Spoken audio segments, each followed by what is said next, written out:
welcome back to the channel. She's back there pouring herself some kombucha. If you missed that post, that was last week. I'll go ahead and drop it in the description if you want to make your own kombucha at home. It's a super probiotic drink. We are going to do a day in the life kind of today and what our meals are.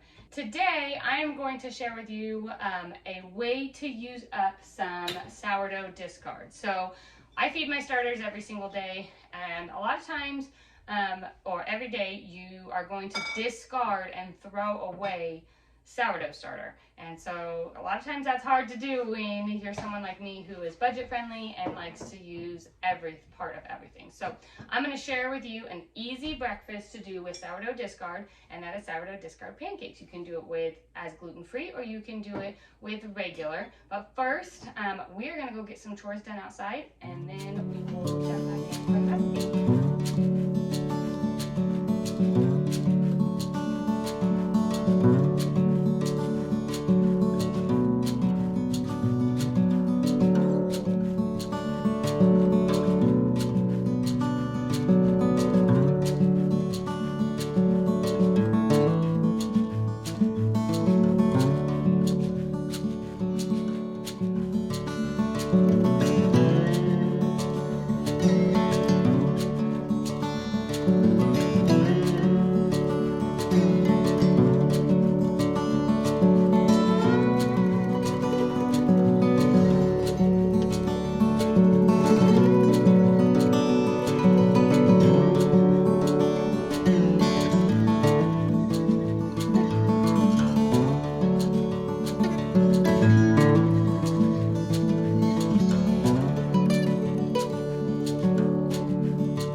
How many eggs did you get today? 7. 7 eggs. While we're out here, I'll show you the garden. It is flourishing, but we are hot, and these weeds have taken off along with everything else. So, but we're getting melons, nice big melons that are coming. Got green tomatoes, lots of tomatoes. All of our potato plants have died back, so I need to harvest all of those. I even noticed, so this heat is helping, that we are getting peppers. Peppers have already started to come on. Every day, we try and get out and weed to keep it at bay, but the weeds are growing just as much as the plants. But the garden is going good. Okay, we're back inside and everybody is ready to eat. So I'm gonna whip together some sourdough discard pancakes. And these are really good for you because the sourdough inside of it is a fermented. So if you have not looked at the benefits of sourdough, I highly recommend it. It's very, very good for your gut and just breaking down food for you. And so I love to use up this starter in any way that I can. Okay, so I'm going to do 1 cup of starter, and I'm going to stick it here in my bowl. This is not fed starter, so I just use my discard, what I would ordinarily throw away, and I will put it right into the pancake mixture. And that is almost exactly what's left to feed. So I'm going to go ahead and just set that aside so I can feed it. And I'm going to dump it into my bowl.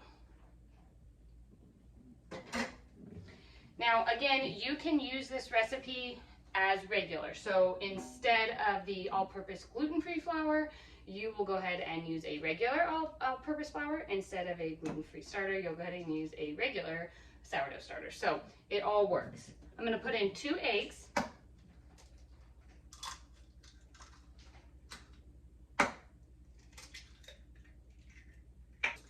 I'm going to put in of sea salt.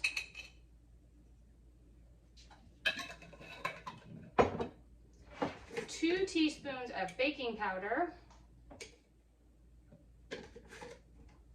And 1 teaspoon of baking soda.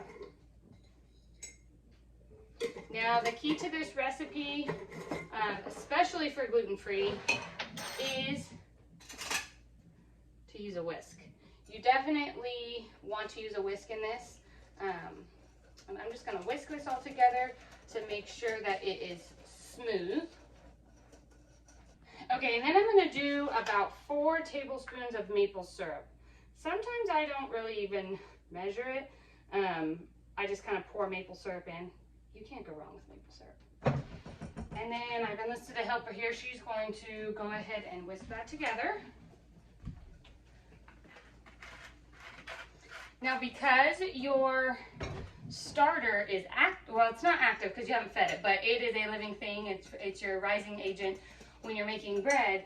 Your pancake batter will kind of grow and go back down, go back down as you're adding things to it. So it should anyways. Okay, and then now we're going to go ahead and add 2 cups of all-purpose gluten-free flour. Again, if you want to make these regular, you would just use a regular all-purpose flour or any flour of your choice. 2 of those. That's a lot. Hold on. Okay. Okay. So what I do is I start to whisk it. Go ahead and start whisking it now. And then see what we need to add. So likely you're going to need to add a little bit of liquid. But the thing with gluten-free is it usually takes less liquid than a normal recipe. So I never really have a measurement for the milk. What I do is I start whisking it. I see the consistency that it is. And then I splash milk in as we need it.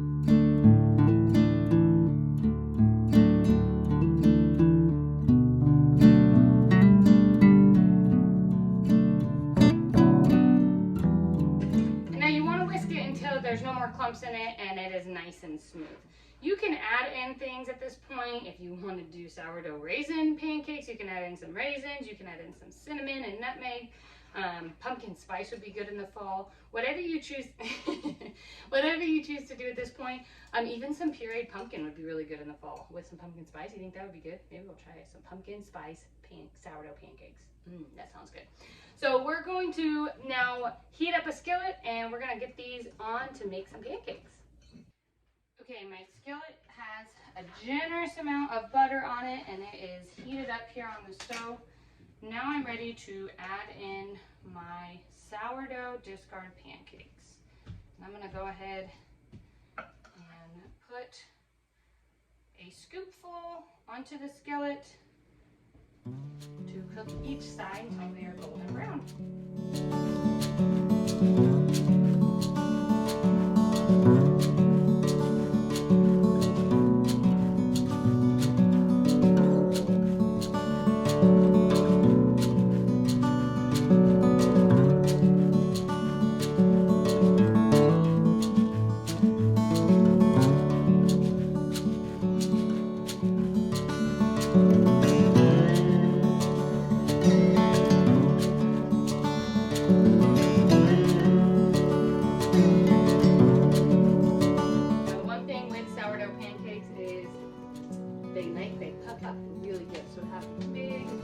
Fluffy pancakes, sourdough starter really does the trick with that. They're pretty good, huh?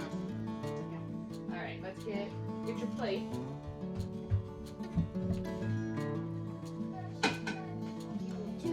You want 2 of them?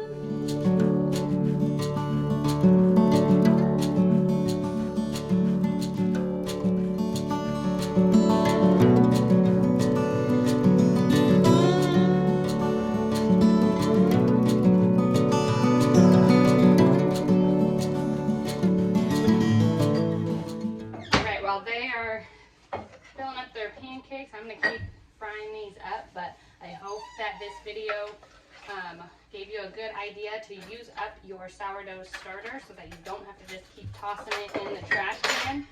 It's a delicious breakfast that everybody loves. It gives it just a twist off of a regular pancake recipe. So I hope this video was helpful to you. Make sure to like and subscribe. I send out one new video every single week. And jump on over to the blog. The link is in the description, where I send out 2 emails every single week with recipes from my homesteading life, gardening, and all of the things. I will see you guys next time. Take care.